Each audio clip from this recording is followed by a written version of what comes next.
सगळे खाली बसा.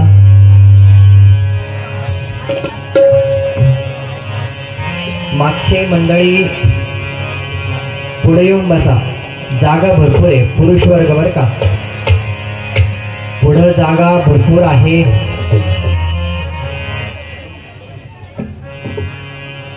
पुरुष वर्ग जागा पुढं भरपूर आहे. सगळ्यांनी पुढे येऊन बसा. हरी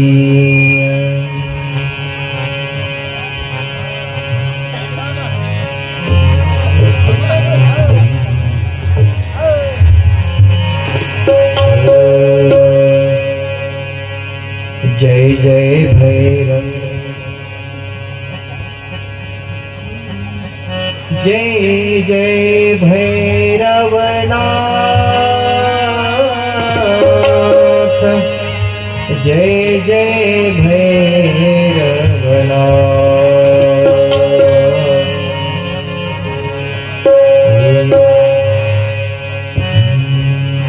जपले नाथ का नाम प्यार. जपले नाथ का नाम. जपले नाथ का नाम. जपले नाथ का नाम. जपले नाथ का नाम. जपले नाथ का नाम. जपले नाथ का नाम. जपले नाथ का नाम. जपले नाथ का नाम. जपले नाथ का नाम. जपले नाथ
मंगलहारी भैरवनाथ जी जपत मुरारी मंगल भवन मंगलहारी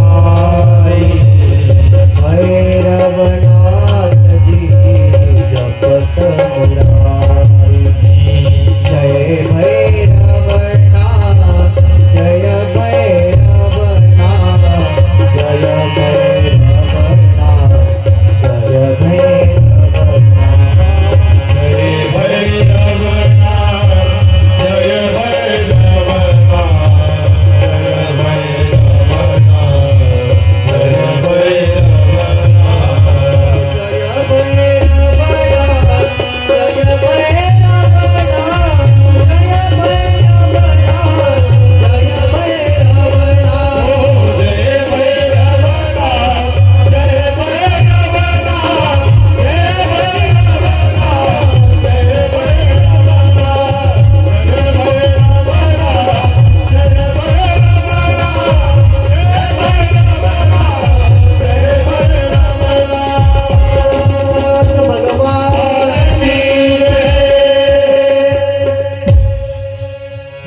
मंगल भवन अमंगल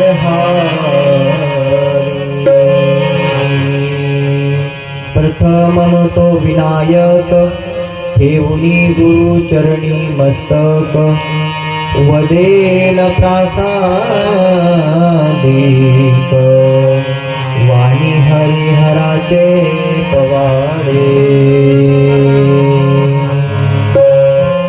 जय जय भीमाती रविहरा भक्तवत्सला कृपासागरा व्यापुनिया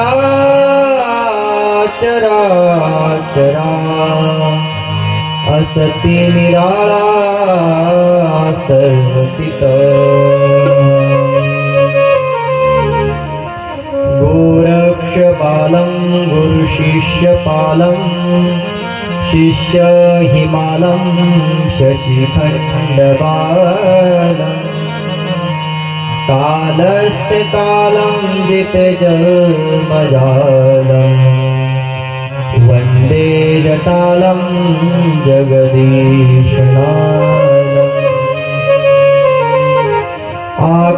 आकाशपातले भुवने केदारकाशी विश्वनाथ काशीकोतवाल भैरवा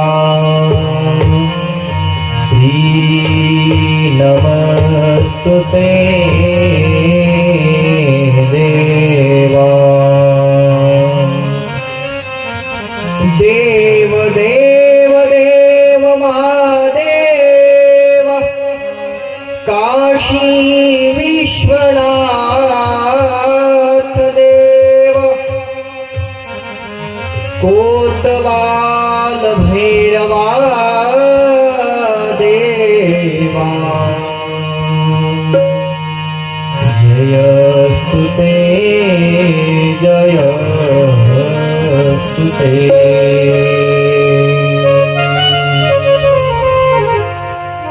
धन्य धन्य हरी बाबा तुमच्या चरणी ठेवितो माथा गुरुर्ब्रह्मा गुरुर्विष्णू गुरुर्देवो महेश्वरा गुरुर्साक्षात् परब्रह्म तस्मै श्री गुरवे नमः सम्पाद्य ज्ञानं च विदाय भक्तिं विलोकितो येन समाधिराजः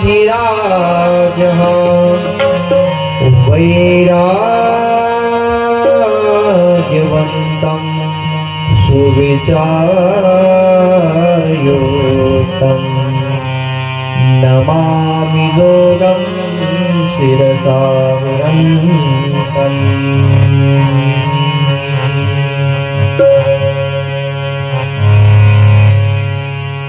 संसर्जात महादेव पुरुषं कच्चिदाभृतं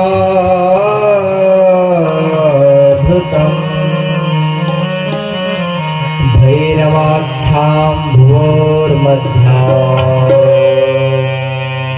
ब्रह्मदर्पान् जिज्ञासता स वै तदापतिं प्रणम्य शिवमङ्गले किं कार्यकर्वाण्यत्र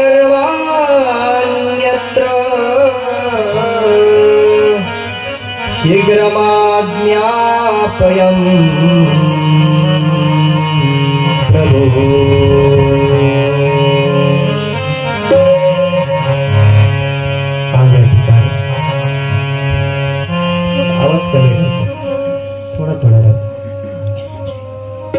आज या ठिकाणी आनंदमय वातावरणामध्ये समस्त ग्रामस्थ विरगाव मुर्शदपूर पंचक्रोशी वैजापूर तालुका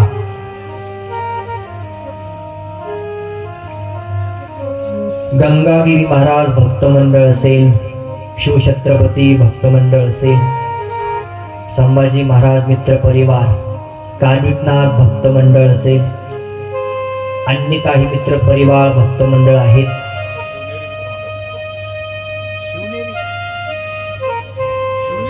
शिवनेरी मित्रमंडळ, त्याचप्रमाणे गावातील सहकारी, पाटील, सरपंच, उपसरपंच, आजी माजी सदस्य, गावातील ज्येष्ठ श्रेष्ठ, माता भगिनी, पुरुष वर्ग,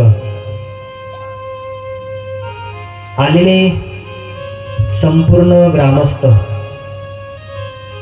ज्या कारणास्तव आपण या ठिकाणी सगळे जमलो आहोत ते कारण सगळ्याला ज्ञात आहे.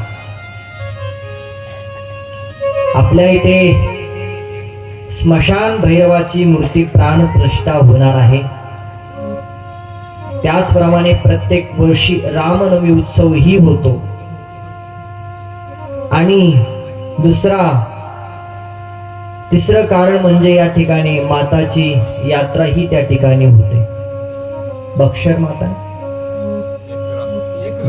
एकविरा माताची यात्रा आणि बक्षर भगवंताची पण यात्रा.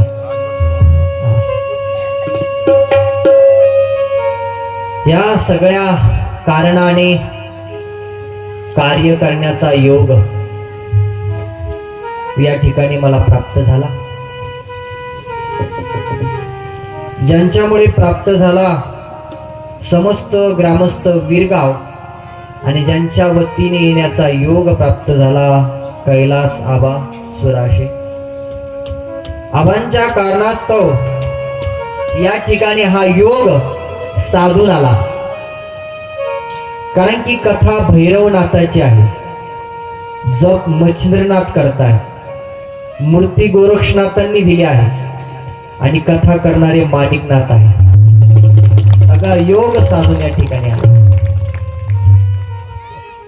आणि आता 2 दिवस झाले आबा येऊन गावामध्ये आनंदाचं वातावरण आहे. संपूर्ण माता भगिनी, काल आम्ही त्यांच्याकडं सायंकाळी भोजनासाठी गेलो. आमचे मामा आणि मामी सुंदर सायंकाळचं भोजनाची व्यवस्था त्या ठिकाणी चांगली केली. त्यांना साथ देणारे वैजापूरून आलेल्या इंगळे मावशी, ते देखील त्यांना साथ देत आहेत स्वयंपाकासाठी. आज या ठिकाणी आजचा दिवस जो होता, दुपारचं भोजन बबनराव पाटील थोरात यांच्या ठिकाणी आम्हाला दुपारची भोजनाची पंगत त्यांनी दिली. त्यांचाही खूप खूप आभारी आहे. सुंदर स्वयंपाक त्यांनी केला. माता भगिनीने आभारी आहोत आम्ही त्यांचे. असं दररोज भोजन असलं ना आबा, आपली महिनाभर जरी कथा चालली तरी चालेल ना? चालेल का? काय पंक्ती काय घ्यायला, किती एक एकाहून बळी दिलं बाळासाहेब हो, एक एकाहून बळी. आणि बाबाचा आशीर्वाद आहे. युगराज गंगागिरी महाराजांची पुण्याई आहे, सद्गुरु नारायणगिरी महाराजांचा आशीर्वाद आहे, आणि सद्गुरु धर्मरक्षक रामगिरी महाराजांचं मार्गदर्शन आहे महाराज. त्यामुळे इथं काय कमी आहे का? काय महाराज, बेटाची परंपरा लाभलेलं पवित्र असं गाव, गावातच नावामध्ये वीरता आहे. काय आहे? वीरता आहे, म्हणून वीरगाव म्हटलेलं बरं का. आणि गावामध्ये बहुतांशी सगळे वीर लोक असतील, आणि त्यामुळेच या ठिकाणी एवढा मोठा उत्सव प्रत्येक वर्षी होतो. तसं पाहू गेलो महाराज, 1 महिन्यापूर्वीच नवनाथ कथा झाली. एका गावात 2 सप्ते करायला लोकांना टेन्शन येतं, पण ह्या गावाने एका महिन्यात भव्य दिव्य अशी मोठी सप्ताह, पहिली नवनाथ कथा झाली, आता भैरवनाथ कथा झाली. महाराज या गावाचे खूप खूप आभारी आहे.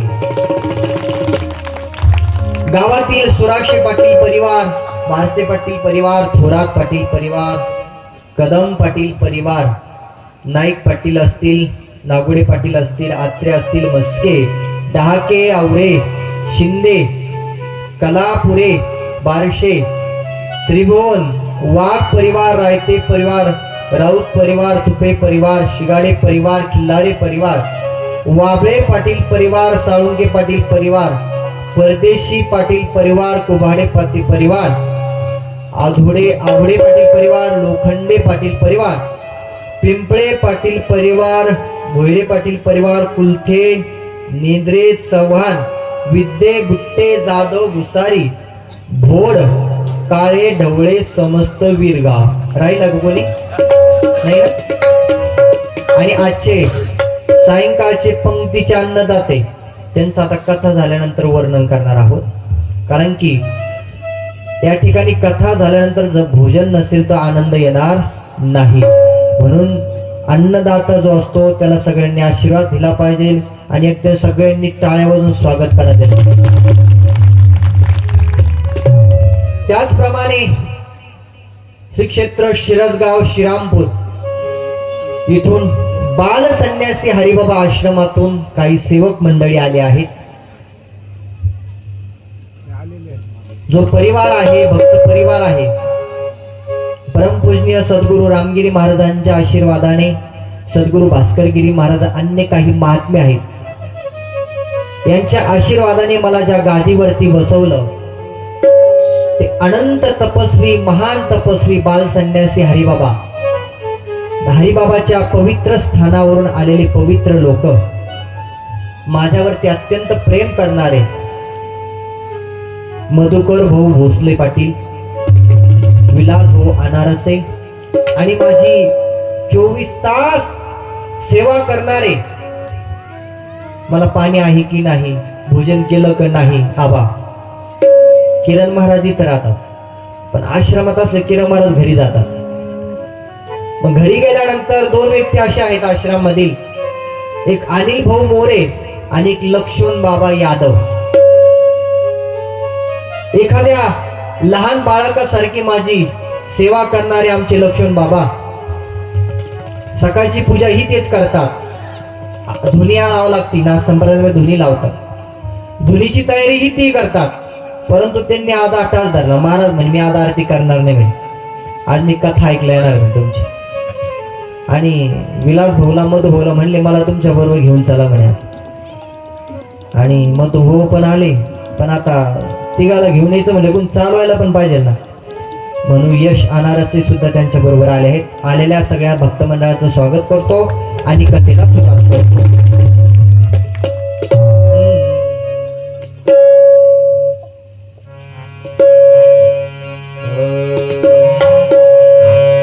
जय जय भैरवनाथ बाबा, जय जय भैरवनाथ, जय भैरवनाथ बाबा, जय जय भैरवनाथ, जय भैरवनाथ बाबा, जय जय भैरवनाथ, जय जय भैरवनाथ बाबा, जय जय भैरवनाथ.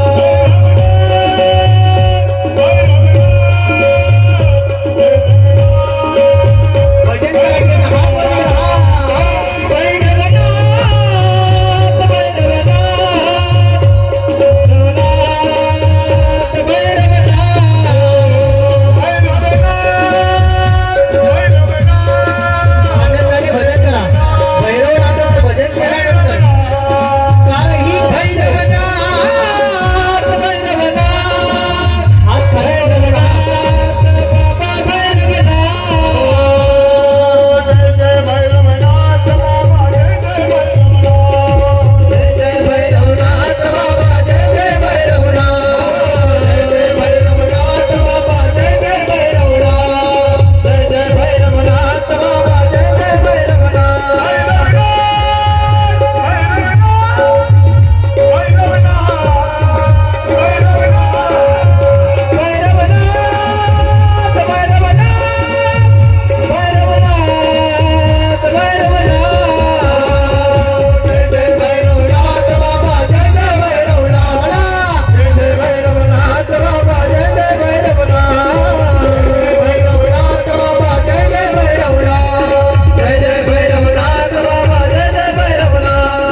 काल आपण त्या ठिकाणी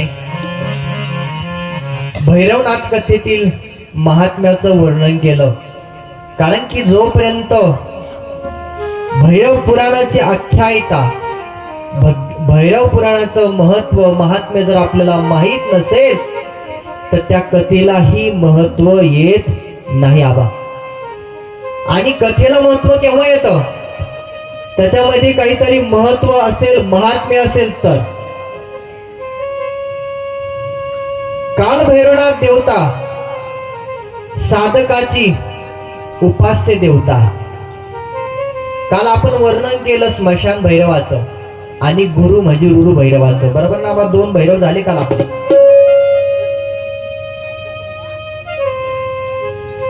आणि भैरवाचं वर्णन करता करता योगी कसे साधना करतात, साधू कसे साधना करतात, कुठे जाऊन साधना करतात, याचं काल आपण महत्व बघितलं. आज या ठिकाणी आपण जे जे भैरवनाथ प्रगट झाले आहेत, अष्टभैरव सगळ्याला माहित आहे, पण 52 भैरवाची कथा कोणालाही माहित नाही. आता 52 भैरव होईल का नाही याची शाश्वती मी देत नाही, कारण की 2 दिवस उरलेत आबा. तुम्ही जर जादा वेळ बसले तर आपण पूर्ण भैरव घेऊ शकतो. कारण की आबा 15 दिवस जरी आपण भैरवनाथ कथा घेतली तरी भैरवनाथ कथा संपणार नाही, कारण की 9000 श्लोकामध्ये भैरवनाथाचं वर्णन आलेलं आहे. किती? 9000 श्लोकामध्ये. कारण की संसारामध्ये आनंद दुःख आहे आणि त्या दुःखाचा नाश करण्यासाठी भैरव आपला यमदंड घेऊन उभा आहे. पाठीमाग आहे बघा. कालच मी तुम्हाला सांगितलं होतं, काम, क्रोध, लोभ, मद, मत्सर आणि अहंकार याला खेचून घेण्याची शक्ती भैरवनाथामध्ये आहे. आता महाराज तुम्ही सगळे भैरव सांगितले, परंतु सगळ्यात प्रथम एका भैरवाचं नाव येतं. तो भैरव आहे म्हणजे क्रोध भैरव. स्मशान भैरव तर आपण काल बघितला. स्मशानामध्ये कसे प्रगट झाले भैरव? योगी साधना करण्यासाठी गेले आणि साधना करता करता नारदजी भेटले. नारदाने अन्य त्याला कथा सांगितली. काल आपण तो कथा भाग बघितला आहे. पण आज एक महिलेने एक महिला आणलेली दिसती, बरोबर ना? एक बाईला एक बाई आणलेली वाटते, परंतु एका पुरुषाने एका पुरुष आणलेला मला काय वाटत नाही. बहुतांशी 8 नंतर येते. आता 8 वाजले.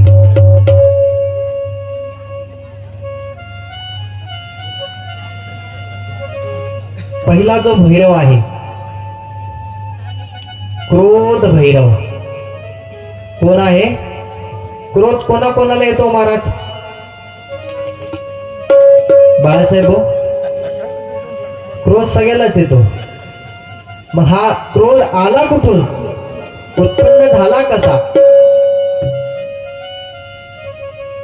या क्रोधाला रंग पण आहे. काय क्रोधाला काय आहे? रंग आहे. आणि सगळ्यात आधी ज्या भैरवाचं वर्णन केलं जातं तो आहे क्रोध भैरव. त्याचा रंग निळा आहे. कसा आहे? त्याचा रंग निळा आहे. वाहन गरुड आहे. भगवान शंकरासारखे 3 त्याला नेत्र आहेत. प्रत्येक देवतांची दिशा ठरलेली आहे. प्रत्येक देवतांची दिशा ठरलेली आहे. मारुती कोणत्या दिशेला तोंड करून असतो? हा, कोणत्या दिशेला असतो? मामा सांगत जा. हा, 4 दिशा, पण महत्वाची. हा, मग ते विचारलं मी तुम्हाला, तुम्ही सांगत जा ना. आज तुम्हाला सोडित नसतो मी. तुमच्या शंका समाधान सगळ्या काढायच्या आज, आणि आली तरी नंतर सांगत जा.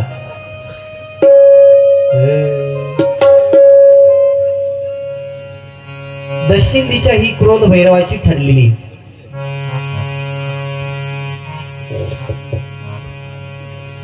त्याची पूजा केल्यानंतर आपल्या संसारातील परत आपल्या व्यापारातील एखाद्या शेठ असेल, व्यापारी असेल, त्याला व्यापारामध्ये वाढ करायची असेल, व्यापारामध्ये त्याला वाढ करायची असेल तर त्याने क्रोध भैरवाची साधना करावी. हे पुराणाचं आहे बरं का, माझ्या मनाचं काही नाही. त्याने त्या ठिकाणी साधना कशी करावी,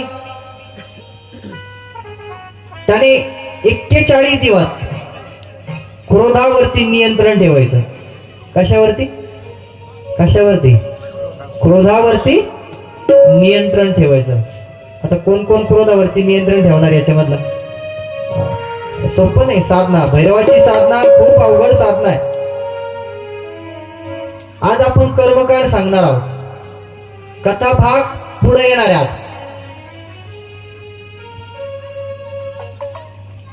आणि त्या क्रोध भैरवाच्या पत्नीचं नाव वैष्णवी. काय बघा किती मोठा आटा असे.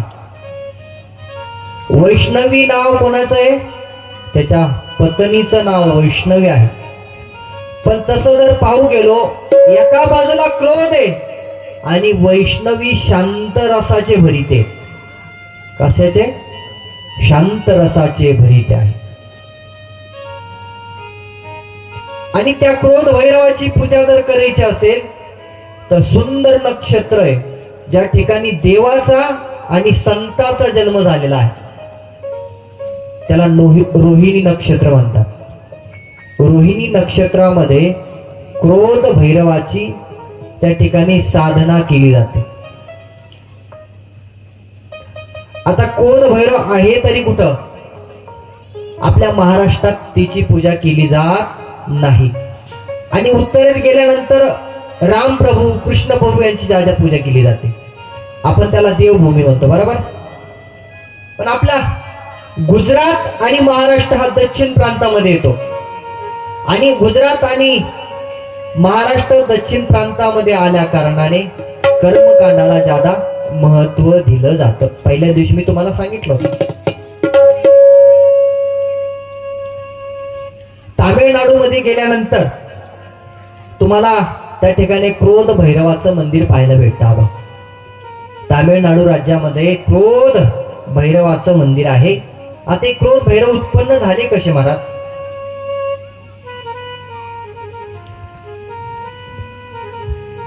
एकदा नारद मुनी तपश्चर्या करत होते.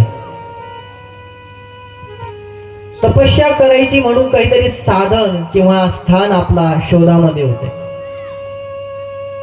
त्या शोधामध्ये नारद मुनी भजन करत चालले. भजन कोणाचं करतात तो नारद मुनी?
गरजच पडत. क्रोध भैरवाची त्या ठिकाणी प्रगट होण्याचा दिवस या ठिकाणी आला. नारदांना तपश्चर्या करायची होती.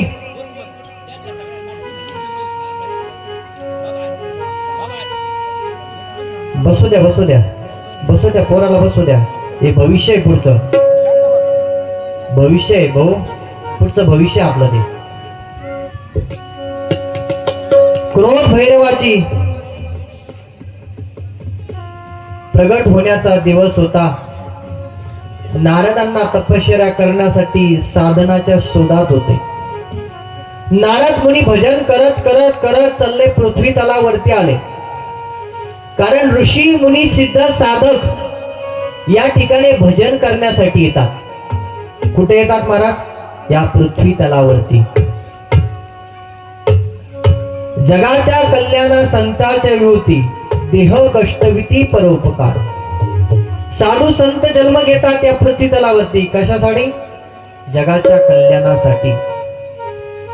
देवादिक देखील या ठिकाणी येतात, समाजाचं कल्याण व्हावं आणि साधूचा उद्धार व्हावा यासाठी साधू संत आणि देव येत असतात.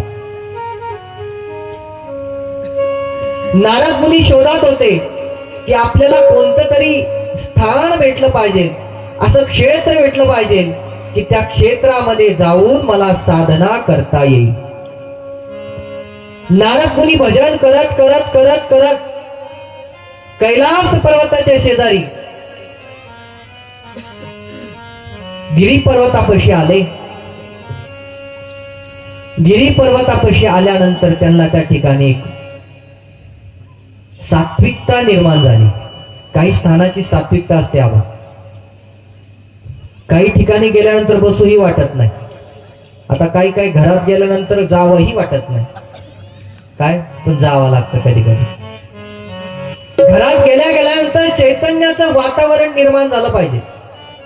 आणि ज्या ठिकाणी सात्विक पूजा पाठ नित्यनेम असतो महाराज, त्या घरात गेल्यानंतर साधूला ही ऊर्जा निर्माण होते, त्याला सात्विक घर म्हणावं.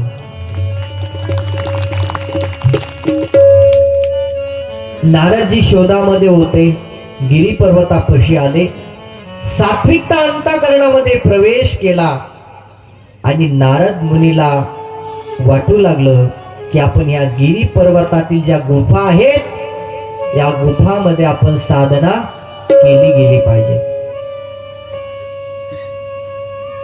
आता या गुफामध्ये कुणीतरी आधी तपश्चर्या केली असेल, म्हणूनच त्या ठिकाणी सात्विकता असेल ना. इथं तपश्चर्या कुणी केली असेल महाराज? तर साक्षात त्या ठिकाणी भगवान भोलेनाथाने त्या ठिकाणी साधना केलेलं स्थान होतं.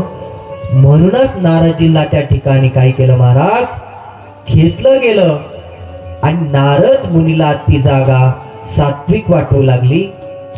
परंतु आता साधना करायची, पण साधना करताना विघ्नही आलं नाही पाहिजे. कारण की साधना करता वेळेस इंद्रदेवाला ज्यादा चळवळ होती.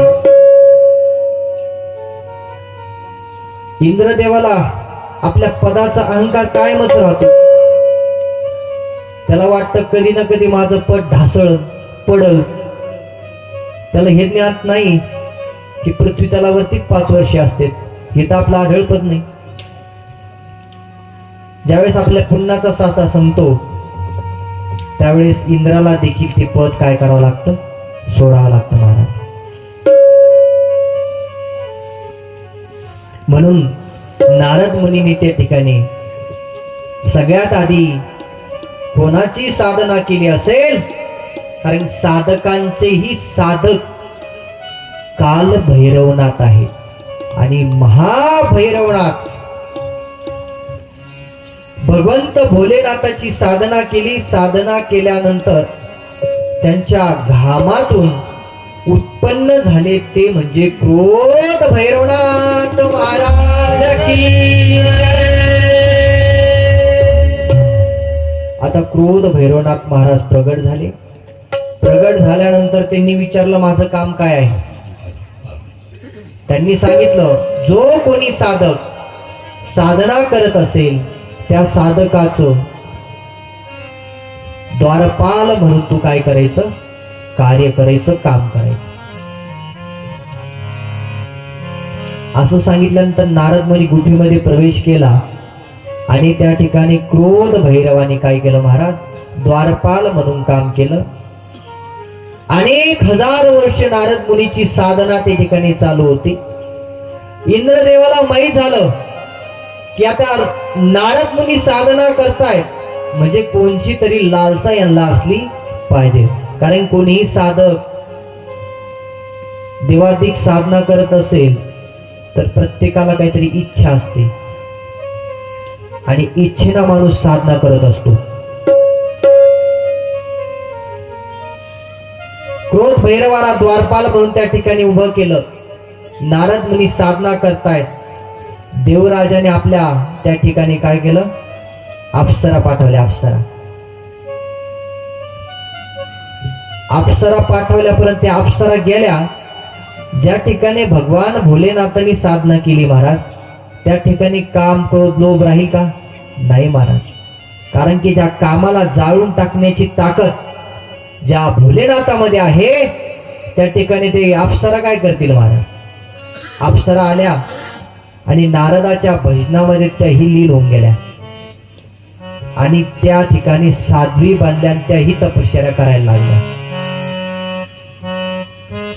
तपश्चर्या साधना चालू होती. देवराजला वाटलं, त्या ठिकाणी इंद्राला वाटलं, इंद्र देवांचा राजा देवराज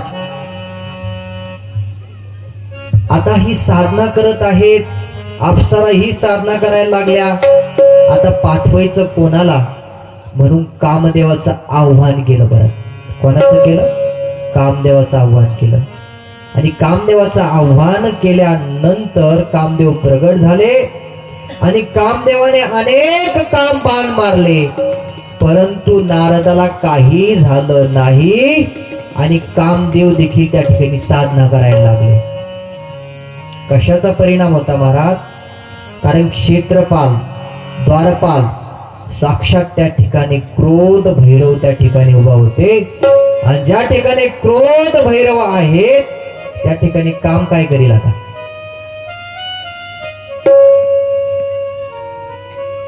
कामदेवही त्या ठिकाणी हरले. नारद मुनीची तपश्चर्या चालू होती. नारद मुनी तपश्चर्या करत होते. तपश्चर्या करता करता करता अनेक हजार वर्ष निघून गेले आणि एक दिवस नारद मुनींनी डोळे उघडले आणि बघितलं आपल्याला हजार वर्ष होऊन गेले, आपण या ठिकाणी तपश्चर्या करत आहोत. बाहेर गुहेच्या आल्यानंतर बघितलं क्रोध भैरव द्वारपाल म्हणून उभे आहेत आणि अप्सरा देखील साधना करत आहेत, कामदेव देखील साधना करत आहेत. आणि बाहेर आल्यानंतर अप्सराने काय केलं? साष्टांग दंडवत नारद मुनीला घातलं आणि नारद मुनीचा जयकार करू लागले. नारद मुनी महाराज की जय, नारद मुनी महाराज की जय. नारायण श्रीमन्नारायण नारायण नारायण नारायण नारायण नारायण नारायण नारायण नारायण श्रीमन्नारायण नारायण नारायण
क्रोध भैरव द्वारपाल म्हणून होते. नारद मुनींना बघितलं, कामदेव देखील या ठिकाणी आले, तेही हरले गेले. अप्सरा आल्या, अप्सराही हरले गेल्या. आणि साक्षात भोलेनाथाचा अवतार, भगवंताच्या क्रोधापासून घामापासून निर्माण झालेले क्रोध भगवान, क्रोध भैरवनाथ द्वारपाल म्हणून आहेत. आता अहंकार सहज उत्पन्न झाला. काय? ज्या ठिकाणी अहंकार येतो त्या ठिकाणी ज्ञान राहत नाही, वैराग्य टिकून राहत नाही. नारद मुनीच्या मनामध्ये अहंकार निर्माण झाला की ज्या कामदेवाला भगवान भोलेनाथ मारू शकले नाही, त्या कामदेवाला मी काय केलंय? विजय प्राप्त केला. अहंकार नारद मुनीच्या अंतःकरणामध्ये प्रवेश केला. अहंकार निर्माण झाल्यानंतर आता करायचं काय? आता अहंकारही गेला पाहिजे. कारण की मनुष्याला ज्यावेळेस अहंकार येतो त्या साधू संत अहंकार नाहीसा करतात. ते तर अहंकाराचा कुरवटा, खसखसा ज्ञानाचा करती रगडा, ते अगस्ती गवसनी मुडा स्थूल बुद्धी ज्ञानोबराय म्हणतात. अहंकारा तो नासा भेदा, जगी निंदे ओळा. अहंकारी मनुष्य असेल तर ज्याप्रमाणे गव्हामधील खडे असतात बघा, गावामध्ये खडे असतात ना, बाई लोकांना माहिती, त्या गहू नाही फेकत. काय फेकतात? खडे बाजूला करतात. मग खडा बाजूला करायचा असेल तर सुपात घ्यावं लागत का असं ताटात घ्यावं लागत? कशात घेतात? हा, ताटातच घेतात ना, सुपात नाही घेताय का नाही काकू? मग त्यामधून तो काळा खडा सहज काढला जातो आणि कुठं फेकला जातो? कुठं फेकतात? घरात. घरात फेकतात का? काय करतात त्याला? बाहेर फेकतात. त्याप्रमाणे साधू संत साधक साधना करत असताना मामा साधू संत येतात आणि सहज त्या ठिकाणी अहंकार काय करतात? फेकून देतात. तर त्यासाठी साधना करावं लागते. नारद मुनीला अहंकार निर्माण झाला. माझ्यासारखा तपस्वी या तिन्ही लोकात नाही. नारायणाला सुद्धा साधना करता येत नाही म्हणे. आता ज्या नारायणाचं भजन नारद मुनी करायचे त्या नारायणाला देखील साधना करता येत नाही. आता ब्रह्मदेव तर बाजूलाच राहिले म्हणे, ते तर माझा बापच आहे. काय?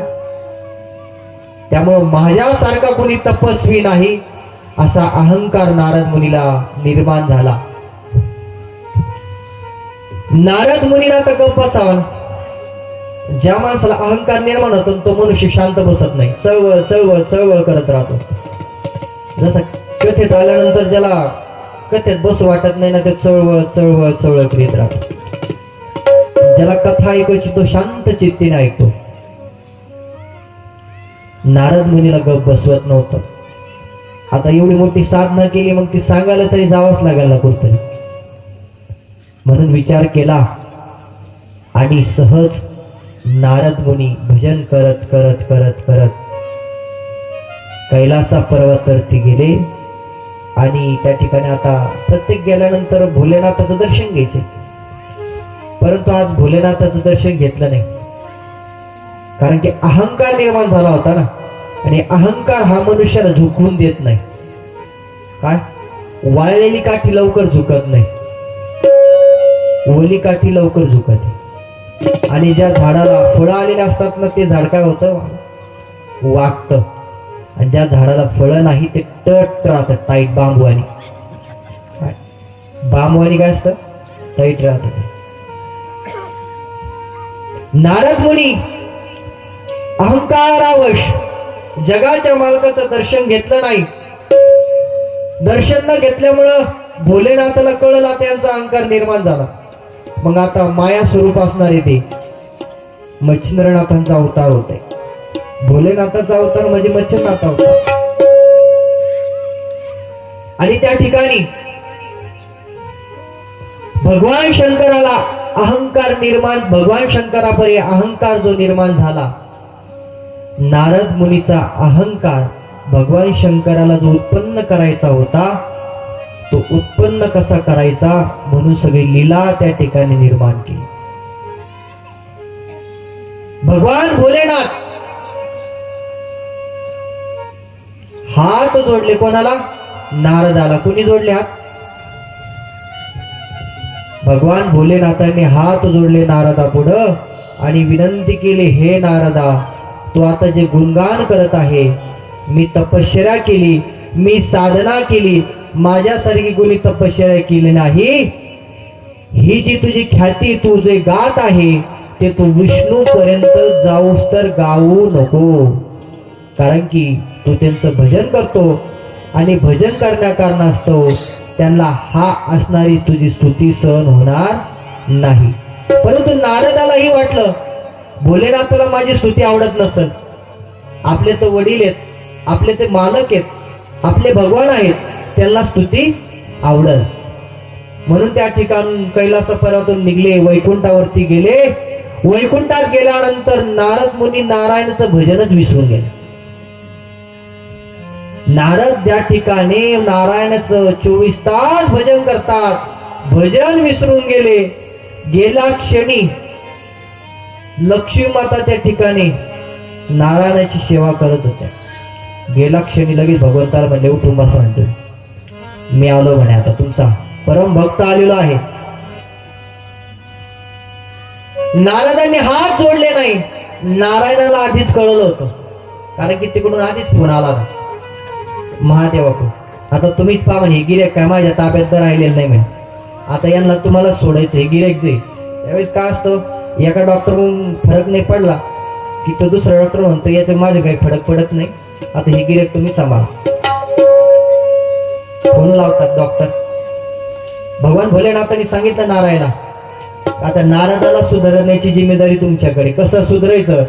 हाणून का झोडून? कसं सुधारायचं तसं सुधाराया. नारद मुनी गेले. नारद मुनी उभा राहिले.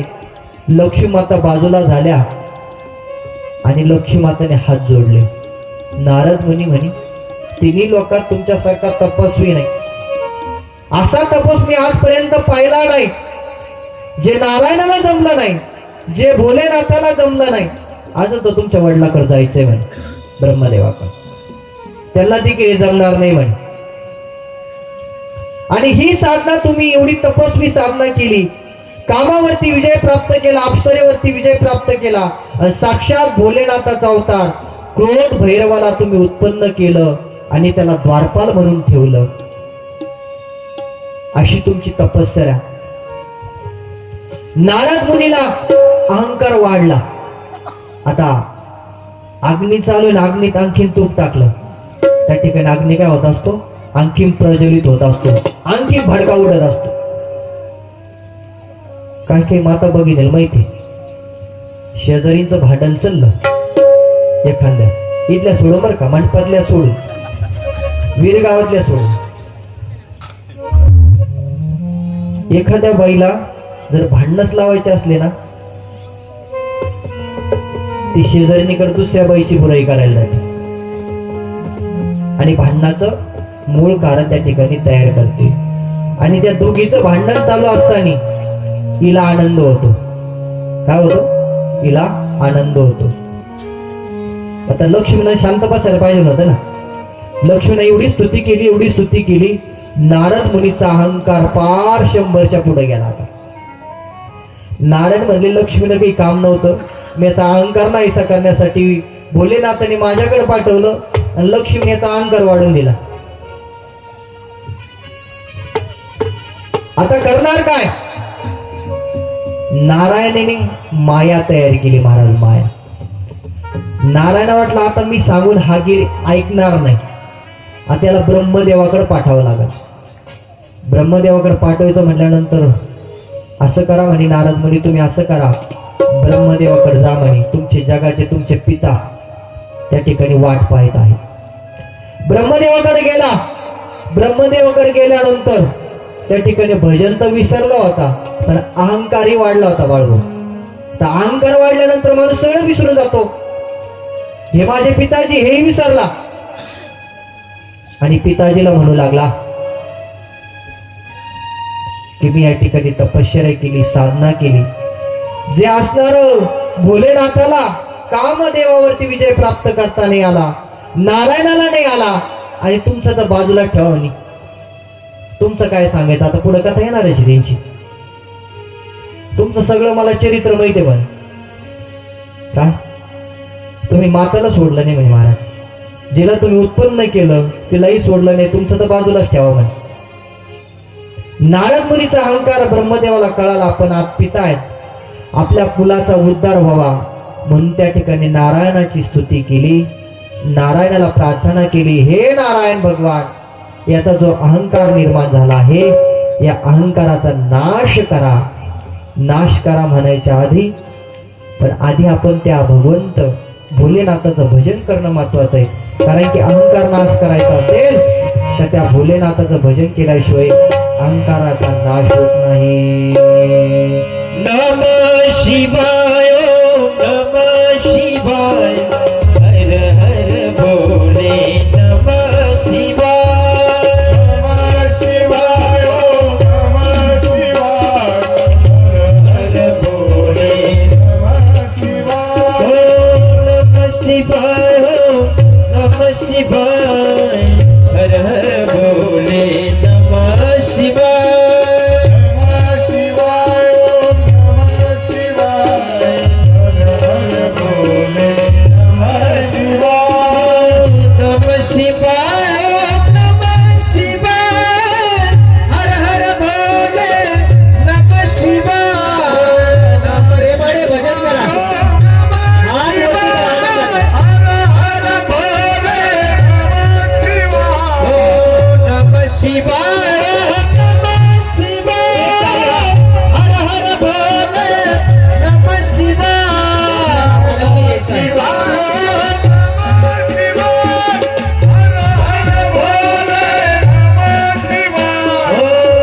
आपल्याला या ठिकाणी या भैरवनाथ कथेचा आनंद घ्यायचा आहे, आणि आनंद याच्यासाठी घ्यायचा आहे. आपण जर भजन केलं नाही तर काल भैरवनाथ आपल्यावरती प्रसन्न होणार नाही, आणि आपल्या दुःखाचा नाश करायचा असेल तर काल भैरवाचं आपल्याला काय करावं लागेल, भजन करावं लागेल. पण काल भैरवाचं भजन करायचं म्हणजे कोणाचं करायचं, साक्षात भोलेनाथाचं भजन करायचं, आणि हात प्रेमाने वरती करा. नमः शिवाय नमः शिवाय हर हर भोले नमः शिवाय शिवाय आनंदाने आनंद आहे. हा. हर हर भोले नमः शिवाय नमः शिवाय नमः शिवाय हर हर भोले नमः शिवाय नमः शिवाय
खालीच घेतले बोल पाटक्या.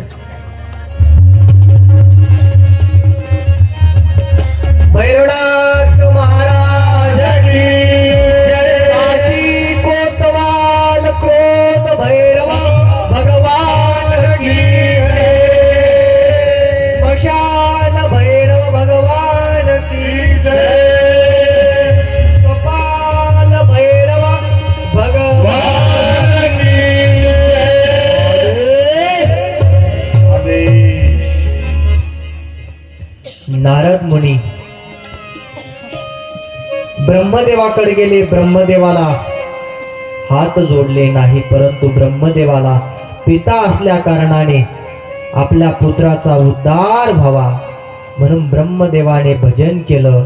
आणि भजन केल्यानंतर त्या ठिकाणी भगवान भोलेनाथ प्रसन्न झाले आणि प्रसन्न होऊन नारायणाकडे जावं आणि त्याचा उद्धार नारायणाशिवाय होणार नाही असं सांगितल्यानंतर आता नारद मुनीने अहंकार निर्माण झाला, परत नारायणाकडे गेले. ब्रह्मदेवाने सांगितलं तुला जाण्याचं एकच साधन आहे. आता कोणाकडे जा म्हणे तू?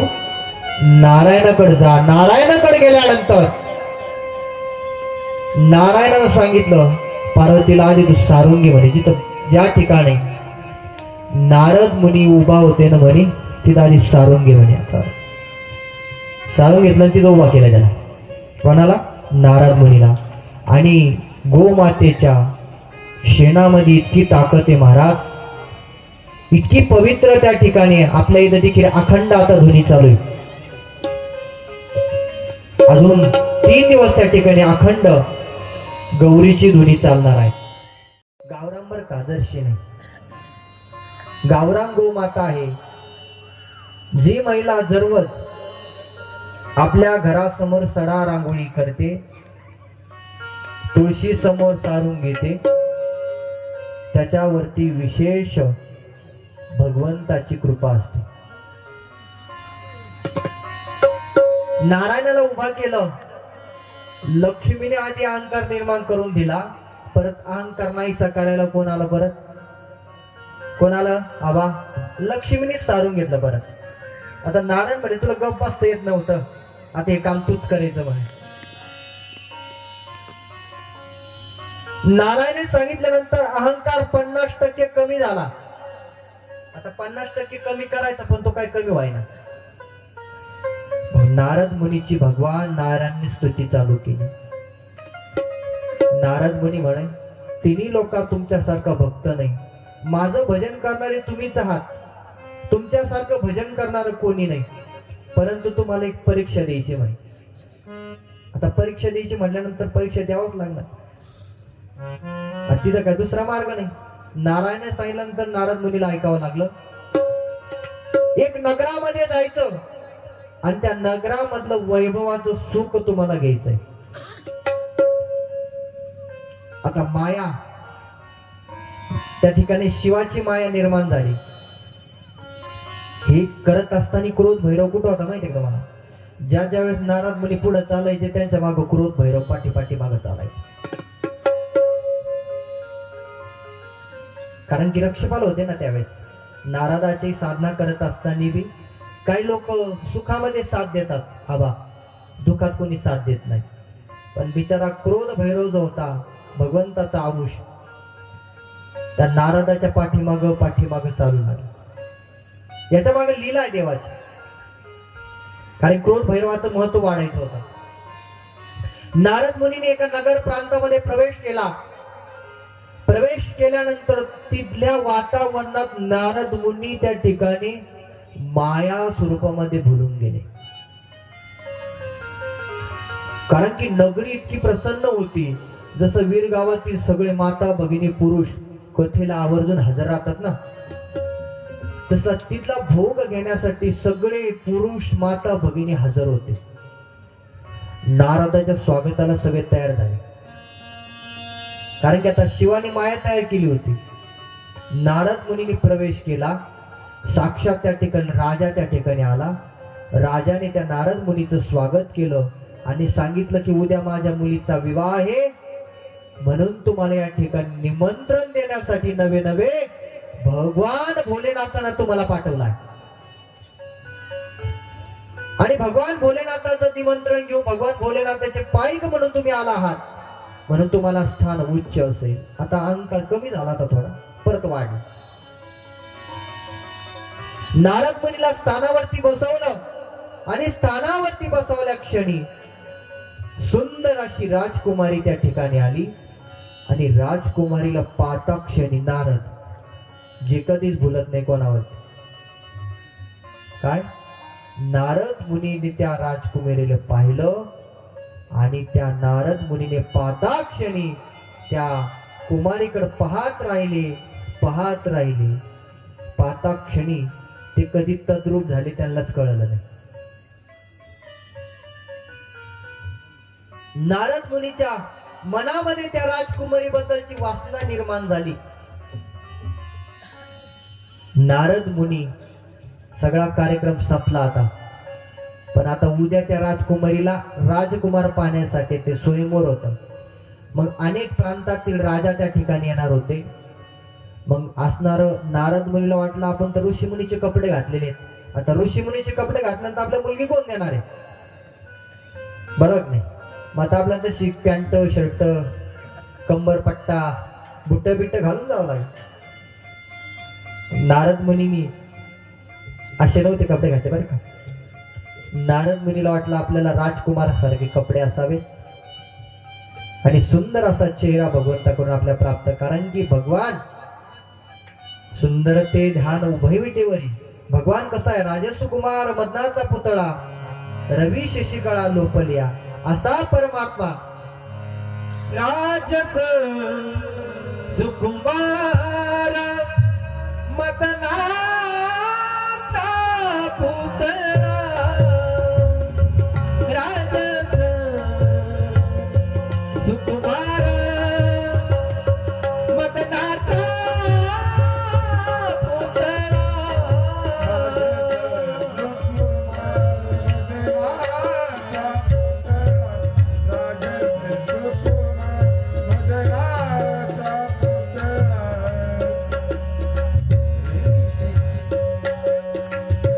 भगवंत कसा आहे त्या ठिकाणी सुंदर असा राजसुकुमार मदनाचा पुतळा रवी शशिकळा लोपलिया तो परमात्मा सुंदर असा परमात्म्याचं रूप आणि त्या परमात्म्याकडे काही कमी आहे का महाराज काही कमी त्या परमात्म्याकडे नाही. नारदाला वाटलं आपला भगवान परमात्मा एवढा सुंदर आहे तर तो दुसऱ्याला का सुंदर करणार नाही म्हणून नारदाच्या डोक्यात तुपे पेटली. आता आपण जायचं कोणाकडे नारायणाकडेच जायचं. एवढे दिवस भजन केलंय त्याचं काय फुकट केलं काय लोक करतात एवढं एक माळ जप केला की देवाला म्हणतात मला 1000 पटीनं पुण्य भेटू दे. आता कसं काय भेटत ते का तीर्थक्षेत्र थोडी का नर्मदा तट थोडी. हा नर्मदा तटावर एक जप केला ना आबा एक माळीचा जप तर 1,00,000 जप केलेला पुण्य प्राप्त होतो. आणि ज्यांनी ज्यांनी नर्मदा परिक्रमा केली काय नर्मदा मैयाची ज्यांनी ज्यांनी परिक्रमा केली पायी परिक्रमा केली असेल गाडीनं परिक्रमा केली असेल आणि ज्या ज्या साधकांनी वारकऱ्यांनी तिथं गेल्यानंतर खाण्याचा विचार नाही बरं का कशाचा विचार केला असेल जपाचा विचार केला असेल. एक माळ जप केल्यानंतर नर्मदा तटावरती 1,00,000 जप केला पुण्य प्राप्त होतं. 1,00,000 म्हणून तिकडे भजन करतात. हर हर नर्मदे मैया हर हर नर्मदे हर हर नर्मदे मैया हर हर नर्मदे हर हर नर्मदे मैया हर हर नर्मदे हर हर नर्मदे मैया हर हर नर्मदे हर हर नर्मदे मैया हर हर नर्मदे हर हर नर्मदे मैया हर हर नर्मदे हर हर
नर्मदा तटावरती एक जप केल्यानंतर लाख गुणाने फल प्राप्त होतं. नारद मुनीचा पाप वाढू लागलं, अहंकार वाढू लागला.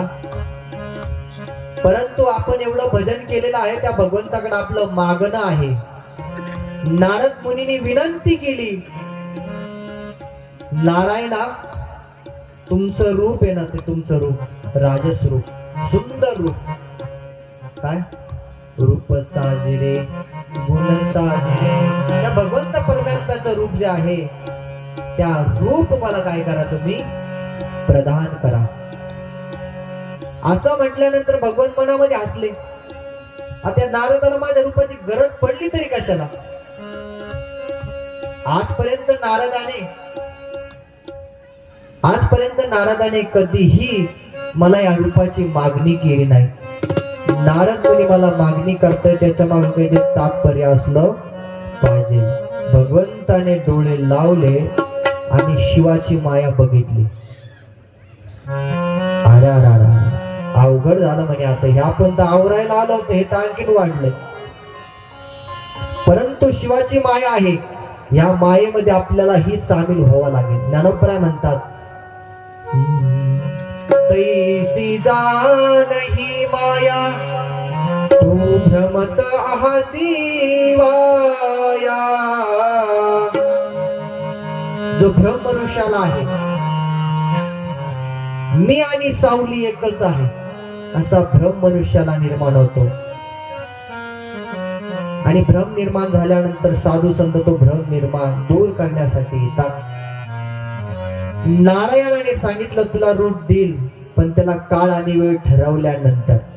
उद्या सकाळी माझ्याकडे यायचं, लक्ष्मी माझी सेवा करणार नाही, तू माझ्या चरणापाशी येऊन बसायचं. बसल्यानंतर माझं भजन करायचं आणि डोळे लावायचे, माझं रूप तुला प्राप्त होऊन जाईल. पण एकच करायचं, रूप आल्यानंतर आरशात बघायचं नाही. आता त्याला वाटलं भगवान बोलतात म्हणजे सगळं सत्यच राहील ना. पण हा नाटककार आहे, याने अनेक नाटक केली, सगळ्यांसंग केली. आता किती खट नाटक आहे हे सगळ्याला माहिती आहे. आता नारदाला असं म्हणल्यानंतर नारद उद्या दुसऱ्या दिवशी लगेच राजकुमाराचे कपडे बिपडे घालून विना बाजूला ठेवून दिला, माळ काढून ठेवली. आणि नारद मुनी भगवंतापाशी आले. भगवंताने सांगितलं, नारद मुनी तुम्ही तर आज तयारीतच आले म्हणे, तुमची गाडी तर आता उदळगावला लवकरच पोहोचल म्हणे. आता तुम्हाला ज्या शिव मायामध्ये जायचंय, शिवालयाच्या मायामध्ये, ती गाडी लवकरच निघणार. नारद मुनीला डोळे मिटायला लावले. नारद मुनीने डोळे मिटले. भगवंत भोलेनाथ, भगवंत नारायणाने काही केलं नाही महाराज, फक्त हात वरती केला. हात वरती करता क्षणी नारद मुनीचं मुख एकदम सुंदर बनलं. बरं का, कसं बनलं? सुंदर बनलं. आता ते तुम्हाला सांगून कसं सुंदर बनलं. नारद मुनी राजकुमारीच्या स्वयंवरामध्ये गेले. आता सगळे लोक नारदाकडेच पाहू लागले. आता नारद म्हणे, मला कधी पाहिलंच नव्हतं का? नारदाला प्रश्न पडला, आला मला देवाने खूपच सुंदर रूप दिलं काय? सगळे लोक माझ्याकडे पाहू राहिले. पण नारदाला काय माहिती देवाने कोणतं रूप दिलेलं आहे. नारद मुनी प्रवेश करायचे, लोक उभून बघायचे आणि हसायला लागले. का आता हसता येईना, तोंडाला लावायचं. नारदा समोर हसता बी आहे ना. काहीला हसू आलं का ते काय करतात, तोंडाला लावतात. हसायचं आहे पण आता बाबासारखं, बाबाला हसायचं मोकळ्याने, पण आता बाबाला हसता येईना. आता मामा कसे आमचे मोकळे हसतात, बरोबर ना बा? मामाचं काही लपूनच नाही ना. पण आता काहीला हसायचं होतं, पण हसता येईना. गंधर्व आलेले होते, इंद्रदेव पण आलेले होते, चंद्रदेव आले होते, सूर्यदेव आले होते, सगळे देव त्या ठिकाणी आलेले होते. सगळ्यांच्या हातात माळा होती. आता ज्याच्या हातात विना आहे कायमचा, त्याच्या हातात काय दिसली? माळा दिसली.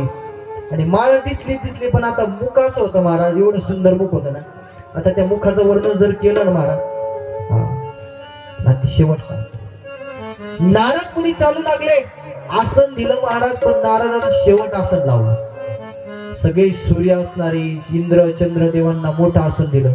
नारद म्हणे त्या दिवशी मी आलो, त्या दिवशी मोठं आसन दिलं, आज लहान आसनावर बसलं, नेमकं आहे तरी का? नारद म्हणलं वाटलं आता इकडून सुरुवात असेल म्हणून आपल्याला इकडे आसन दिलं असं. कारण की स्वयंवर करताना द्वारामधून त्या ठिकाणी राजकुमारी प्रवेश करणार म्हणून आपल्याला द्वारा बसलं आसन दिलं असं. नारद मुनी बसले. नारद मुनी हातामध्ये हार घेऊन होते आणि त्या राजकुमारीची वाट पाहू लागले. राजकुमारी आली. आल्यानंतर आता नारदाला वाटलं आता एक नंबर पहिला आपलाच, बाकीचे बाद में. नारद मुनी उभा राहिले, परंतु राजकुमारीने तिचं मुख पाहिलं आणि तोंड फिरवलं आणि पुढे जाऊ लागली. जाता जाता जाता सगळ्या देवादिकांनाही धिक्कारलं आणि शेवटी नारायण त्या ठिकाणी प्रगट झाले. आणि नारायण प्रगट झाल्यानंतर राजकुमारी कोणाच्या गळ्यात हार घातला? नारायणाच्या. आता ते म्हटले देव तर येणार नव्हते, त्यांचं रूप मला दिलं होतं. नारदाला राग आला. राग आल्यानंतर हार फेकून दिला आणि त्या ठिकाणी शिवाचे दूत आलेले होते. शिवाचे दूत म्हणू लागले, नारदा पहिलं मुक्त चांगलं होतं, भगवंताचं भजनाने तपस साधनेने तेज पुंज असणार तुमचं रूप माकडासारखं झालं. कशासारखं? माकडासारखं का होत असतं माहितीये का?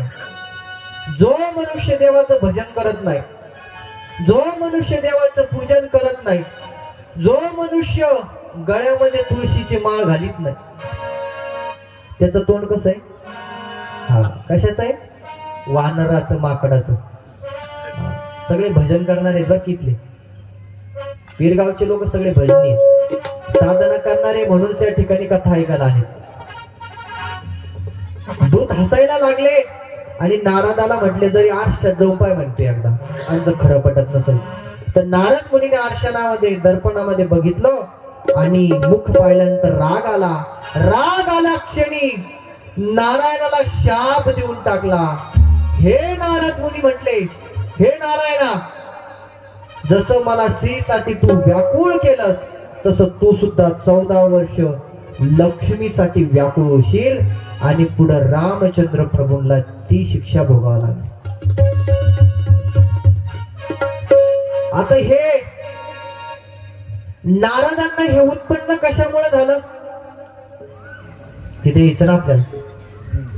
काय नारदांना ही सगळी क्रिया उत्पन्न होण्याची प्रक्रिया कुठून चालू झाली?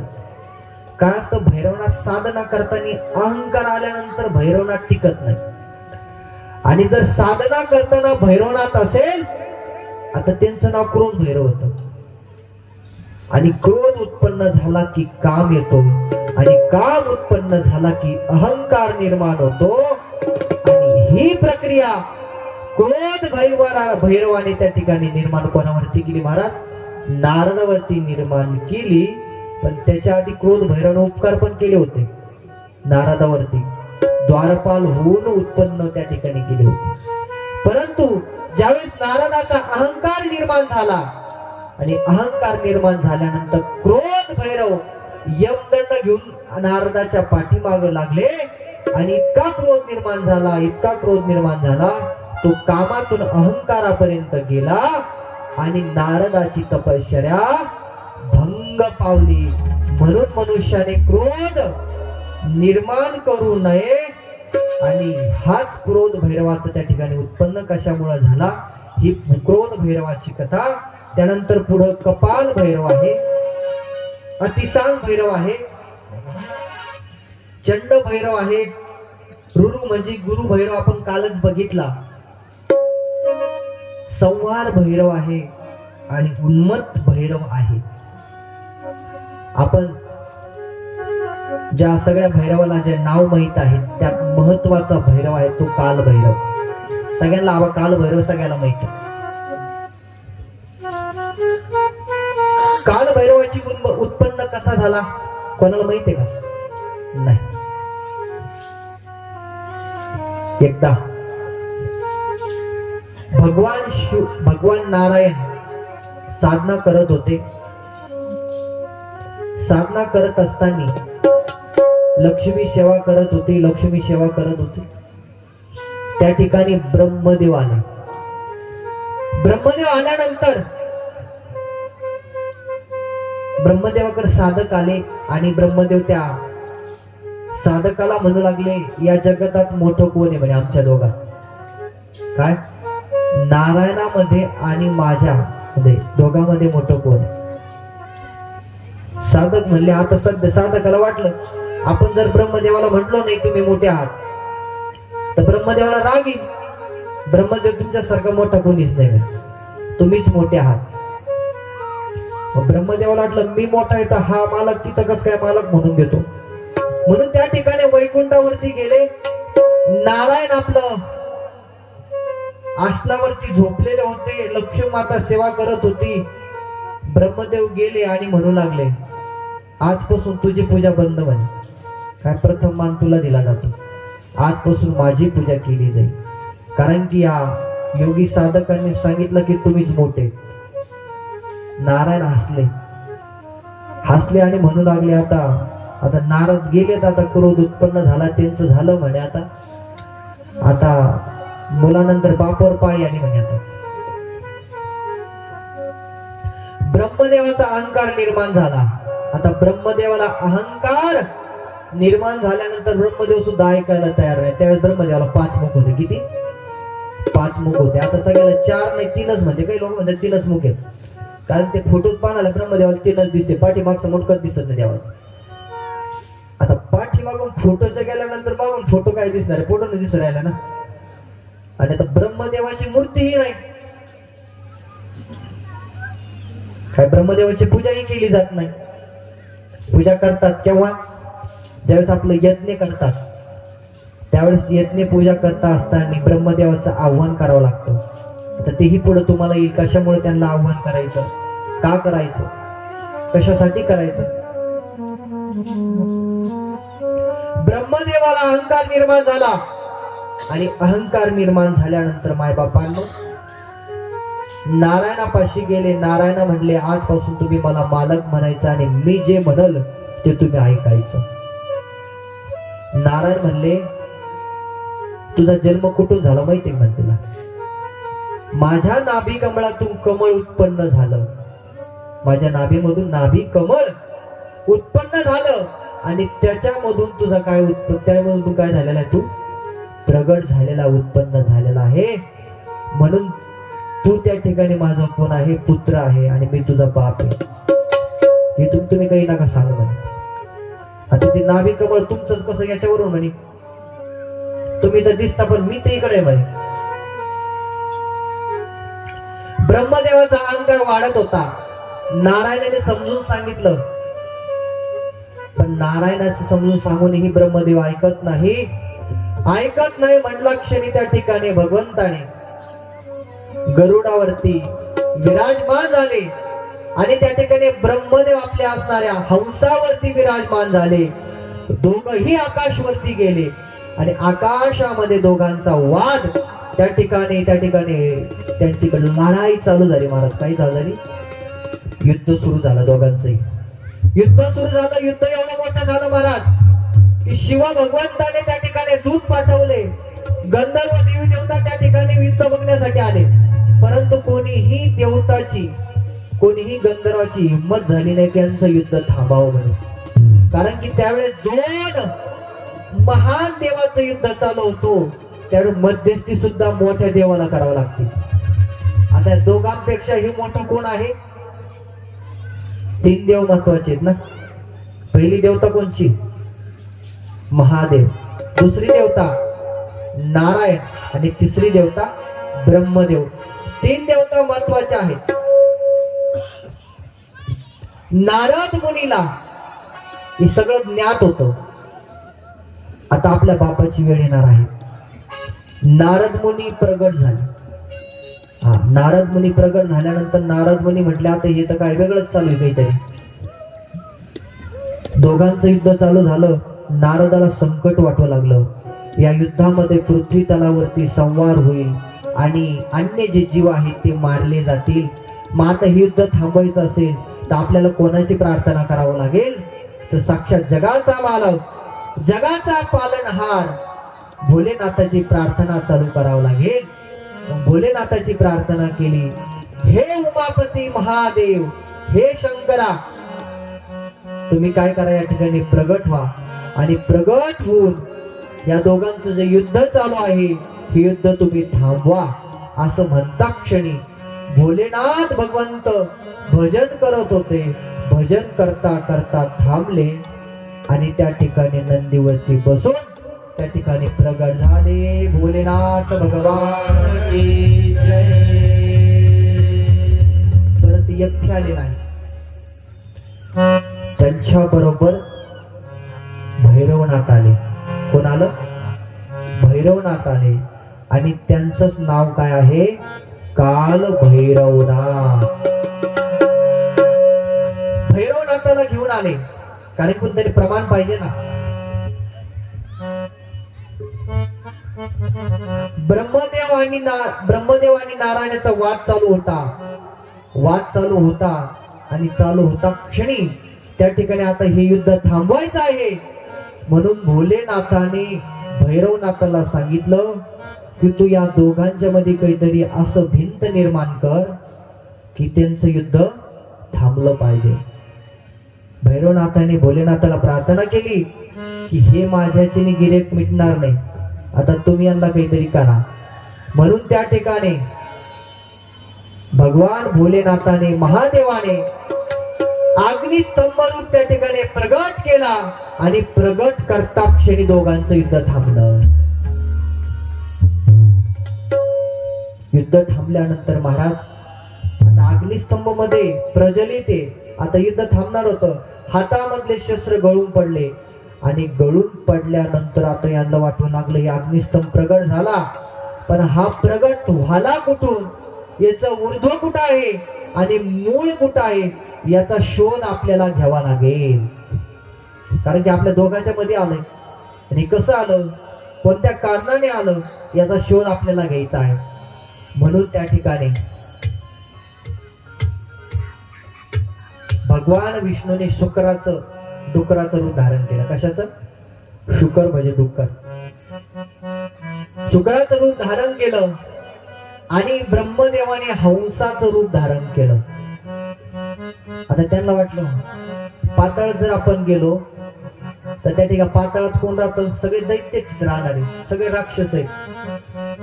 ब्रह्मदेवाने चतुरपणा केला आणि हंसाचं रूप धारण करून उडत उडत पूर्ण त्या ठिकाणी स्वर्गात गेले. 12 स्वर्ग झाले.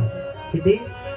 12 स्वर्गापर्यंत ब्रह्मदेव गेले. खाली पाताळात दैत्यापर्यंत, राक्षसापर्यंत त्या ठिकाणी नारायण गेले. परंतु नारायणाला देखील त्या अग्निस्तंभाचं मूळ सापडलं नाही. नारायण नाराज झाले आणि वरती येऊ लागले. महाराज वरती आल्यानंतर बघितलं अजून ब्रह्मदेव काय आलेले नाहीत. वरती गेले. 12व्या तळावरती स्वर्गावरती गेल्यानंतर त्यांना केतकीचं म्हणजे केवड्याचं फुल भेटलं. त्यांना वाटलं अचानक हा माणूस कस काही प्रगट झाला. याचं खूप दिवसानंतर दर्शन झालं. केतकीचं फुल त्यांनी दर्शन केलं ब्रह्मदेवाचं आणि ब्रह्मदेवाला म्हणून लागले, आपण बहुत दिवसानंतर या ठिकाणी मला आशीर्वाद देण्यासाठी, दर्शन देण्यासाठी आला आहात. तुमचा काय आदेश असेल तर सांगा. आता बहुत दिवसानंतर कोणी गेल्यानंतर लोक आदेश करतात. केतकीच्या फुलाला असं म्हटल्यानंतर, त्या ब्रह्मदेवाला असं म्हटल्यानंतर ब्रह्मदेवाच्या मनात उत्पन्न झालं लगेच अहंकार. अरे आपण तर मालक आहेत, हिला उत्पन्न आपण केलं आहे. बर, तुला मी उत्पन्न केलं आहे, माझं आज काम आहे, माझा आदेश आहे तुला. खाली नारायण या अग्निस्तंभाचं मूळ शोधण्यासाठी गेले आहेत आणि मी ऊर्ध्व शोधण्यासाठी वरती आलो होतो, परंतु मला काय हाताला लागलं नाही. पण आता तू प्रमाण द्यायचं, सबूत द्यायचं. त्या ठिकाणी गेल्यानंतर नारायण सांगायचं की या ठिकाणी ऊर्ध्वाचा टोकाचा शोध ब्रह्मदेवाने घेतला आणि सबूत म्हणून मी आहे, प्रमाण मी आहे. खाली गेले, स्वर्गातून खाली आले. पृथ्वी तलावरती नारायण निराश अंत करणारे बसलेले होते. ब्रह्मदेवाने बघितलं आपल्या आधी नारायण आलेले, त्याचा अर्थ नारायणाला खालचं मुळाचं दर्शन झालं असावं. परंतु नारायणे जड अंतकरणाने सांगितलं, ब्रह्मदेवा मला काय मूळ सापडलेलं नाही, तुम्हाला जर उद्भव सापडला असेल तर सांगा. यांना आनंद झाला, बरं झालं यांना मूळ सापडलं नाही आणि आपल्याला उद्भव सापडलेलं नाही. परंतु आता केतकीला त्यांनी डवचवलं. केतकी सांगू लागली, वा वा वा वा वा, महान ब्रह्मदेव आहेत आणि या ब्रह्मदेवाला या अग्निस्तंभाचं ऊर्ध्व टोक सापडलं, दर्शन झालं आणि त्याला प्रमाण मी आहे.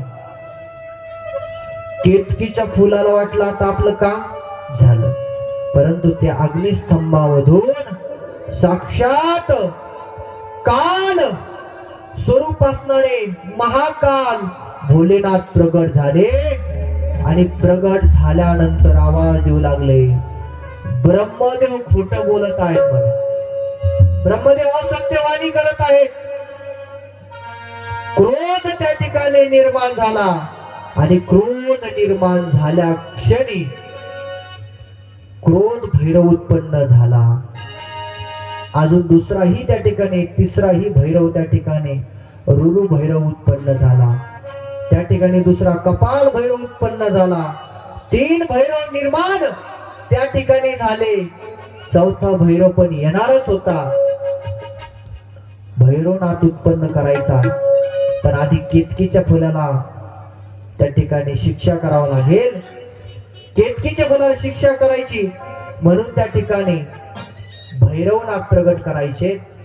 तर भैरवनाथ प्रगट करायचे म्हणून भगवंत भोलेनाथाला क्रोध निर्माण झाला. क्रोध निर्माण झाल्यानंतर भगवंताने 3ऱ्या नेत्र उत्पन्न केलं आणि 3ऱ्या नेत्रामधून दोन्ही भवयाच्या मधून काल भैरवनाथ प्रगट झाले. काल भैरवनाथ महाराज की जय. काल भैरवनाथ प्रगट झाले महाराज. हातामध्ये यमदंड होता, एका हातामध्ये शस्त्र होता, दुसऱ्या हातामध्ये यमाचा पाश आणि चौथ्या हातामध्ये मारण्यासाठी शस्त्र निर्माण केलं आणि आज्ञा केली भोलेनाथाने भैरवनाथाला. का या असणाऱ्या भोलेनाथाने काय केली? आज्ञा केली. आज्ञा करता क्षणी 5वं मस्तक ब्रह्मदेवाचं तोडलं गेलं आणि तोडल्या क्षणी त्यामधून रक्त वाहू लागलं आणि जे 5वं मस्तक होतं ते खाली येऊ लागलं पृथ्वी तलावरती. पृथ्वी तलावरती आल्यानंतर आता त्याला कोणी स्वीकार करेल का? काय त्याचाही स्वीकार कोणी केला नाही. मग आता प्रश्न पडला, या मस्तकाचा उपयोग करायचा काय? या रक्त पडत आहे, रक्ताचा उपयोग करायचा काय? कधी आपण उत्तर प्रदेश मध्ये गेलात, लखनौ मध्ये, तर त्या रक्तापासून उत्पन्न झालेली नदी आणि भैरवनाथात ज्या ब्रह्मदेवाचं मस्तक जे होतं त्या मस्तकापासून उत्पन्न झालं त्याला म्हणतात वडाचं झाड. कशाचं झाड? वडाचं झाड. आता वडाचं झाड कसं उत्पन्न झालं? जे मस्तक पडलं, भगवंत शिवाची प्रार्थना केली, ब्रह्मदेवाने माझ्याकडून चुकी झाली, मला माफी करा. आता भैरवनाथांनी ज्यावेळेस काल भैरवनाथ आहेत त्यांनी मस्तक तोडल्यानंतर ते जोडू शकतं का कोणी? कारण ते काल भैरवनाथ आहे. ज्या ठिकाणी काळही त्यांच्या पुढे काळ होतो असे काल भैरवनाथ महाराज. काल भैरवनाथाने मस्तक तोडलं गेलं. भगवान भोलेनाथाला प्रार्थना केली परंतु मस्तक जोडत नाही. मग आता मस्तकाचं करायचं काय? म्हणून भगवान भोलेनाथाने आशीर्वाद दिला, जे कोणी सती सावित्री या मस्तकाची पूजा करेल, म्हणजे या वडाची पूजा करेल, त्याला 7 जन्मी हाच नवरा भेटेल. भेटेल का? बर. आंब्याचं त्या दिवसात आंबे वाहतात बरं का, महिला वर्ग आंबे वाहतात, बरोबर ना? का सफरचंद वाहतात? काय वाहतात? आंबेच कोण वाहतात? हा, कारण की त्या ऋतूत त्या दिवसात आंब्याच्या झाडात आंबे आलेले होते. काय त्या काळामध्ये त्या ऋतूचा काळ जो होता तो आंब्याचे दिवस होते आणि आंब्याचं फळ भगवंताला काहीतरी समर्पित असावं. आता ब्रह्मदेवाला प्रसन्न करायचंय ना, म्हणून आंब्याचं फळ त्या ठिकाणी वाहिलं गेलं. ब्रह्मदेवाला आनंद वाटला. आता काही का ना आता या मस्तकाची पूजा तर होईल, बाकी काही नाही व्हायचं पण पूजा तर होईल. नंतर ब्रह्मदेवाला वाटलं आता आपलं सगळं झालं, परंतु आपला अहंकार निर्माण झाला. याच्या मागं कारण काय आहे तर नारद मुनी जाता जाता आपल्याकडे क्रोध भैरवाला सोडून गेले होते आणि त्या क्रोध भैरवाला सोडण्या कारणाने देवाला देखील अहंकार निर्माण झाला आणि अहंकार निर्माण झाल्यानंतर आता भैरवनाथ उत्पन्न झाले आणि त्याच भैरवनाथाला मारण्यासाठी काल भैरवाचा जन्म झाला. म्हणून काल भैरव भगवंताने काय केले महाराज प्रगट केले आणि प्रगट झाल्यानंतर त्या दिवशीपासून भैरव का म्हणतात दोन्ही भुवयाच्या मधून त्या भैरवाचा जन्म झाला. भुवयाच्या भैरी ती भैरवा म्हणून त्याला भैरव म्हटलं गेलं. आणि प्रत्येक वेळेस भैरवाची उत्पन्न झाले, अनेक भैरव उत्पन्न झाले. जे अतिसांग भैरव आहे त्या अतिसांग भैरवाची उत्पन्न कसे झाले, कोणत्या कारणासाठी झाले, आता हा भाग आपण उद्या बघू. कारण की आता 9:30 वाजले. काय उद्याचा जो भाग आहे, उद्या चंड भैरवाची कथा आपल्याला पाहिजे आहे, संवार भैरवाची कथा आणि उन्मत्त भैरवाची कथा.